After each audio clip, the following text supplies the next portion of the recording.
มาติดตามอัปเดตสภาพอากาศประจำวันที่ 15 มิถุนายน 2519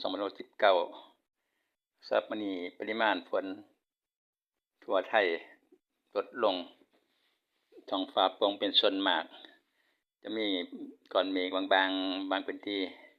แล้วก็ช่วงบ่ายๆจะมีฝนตกเล็กน้อย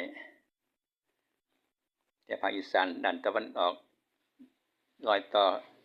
สปป.ลาวแล้วภาคเหนือภาคใต้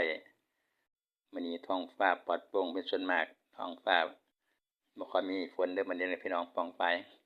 ผู้ใดรอคอยฝนก็รอไปอีกสักก่อนสำหรับวันที่16 17จะมีฝนเพิ่มอีกประมาณที่17ช่วงบ่ายถึงค่ำพื้นที่สีเหลืองสีแดงสีฟ้าแต่บ่ทั่วถึงตกเป็นบางห้องบางพื้นที่ช่วงเวลากลางคืนวันที่17พื้นที่สีเหลืองทางด้านภาคตะวันออกเฉียงเหนือฝั่งตะวันออกติดกับสปป.ลาวทางสวรรณเขตเด้อพี่น้องช่วงเวลากลางคืนจากบ่ายถึงเที่ยงกลางคืนจะมีฝนตกคาดว่าตามภาพจำลองภาพโมเดลเดี๋ยวฟังทางกัมพูชาวันที่15ถึง17ฝนน้อยยังมีตกบางพื้นที่เล็กๆน้อยๆบ่ฝนตกหนักตกมากไม่มีก้อนเมฆบางบางพื้นที่ส่วนมากก็แดดหลายกว่าสำหรับช่วงนี้วันที่15 16ก็คือกัน17จะมีฝนเพิ่มนิดนึงช่วงบ่ายถึงกลางคืนโอกาสที่จะมีฝนตกเด้อพี่น้องสำหรับผู้กำลังทำไรทำนารอฟ้ารอฝนก็รอไปก่อนบางหม่องบางที่ก็แห้งแล้งบ่มีน้ำอยู่จักหม่องก็มีพื้นที่ที่คาดว่าจะมีฝนตกวันที่17ภาคเหนือภาคกลางติดชายแดนพม่านะครับทางฝั่งตะวันออกภาคตะวันออกเฉียงเหนือด้านตะวันออกต่อสปป.ลาวโอกาสที่จะมีฝนตก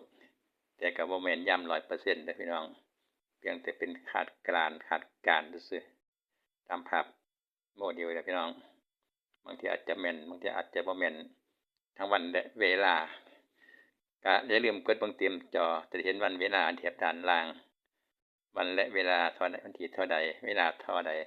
สำหรับมื้อนี้ก็มีฝนตกประมาณนี้นะพี่น้องท้องฟ้าโปร่งโปร่งทุกหม้องจะมีแถวภาคเหนือเล็กน้อยแถวเชียงใหม่แม่ฮ่องสอนกลุ่มน้อยๆก็แถวชายแดนไทยลาวสร้างพือน่าจะรวยน้ำยืน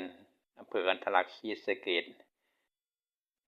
ตกแต่กลุ่มเก่ากลุ่มเดิมรองกับหม่องเก่าหม่องเดิมฝนตกมื้อ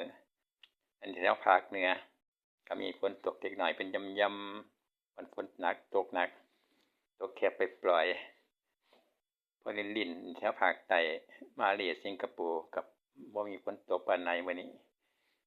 ทางเวียดนามก่อนเมฆก่อนฝนใหญ่แถวฮานอยเวียดนามเหนือกลุ่มฝนใหญ่ช่วงเวลา 18:00 นขณะเวลานี้ฝนตกอยู่แถวเวียดนามบนกลุ่มฝนใหญ่ฮานอยในกลุ่มฝนใหญ่แถวเวียดนามเด้อมื้อนี้ 18:00 นฝนกำลังตกอยู่ณเวลานี้สำหรับประเทศไทยฝนน้อย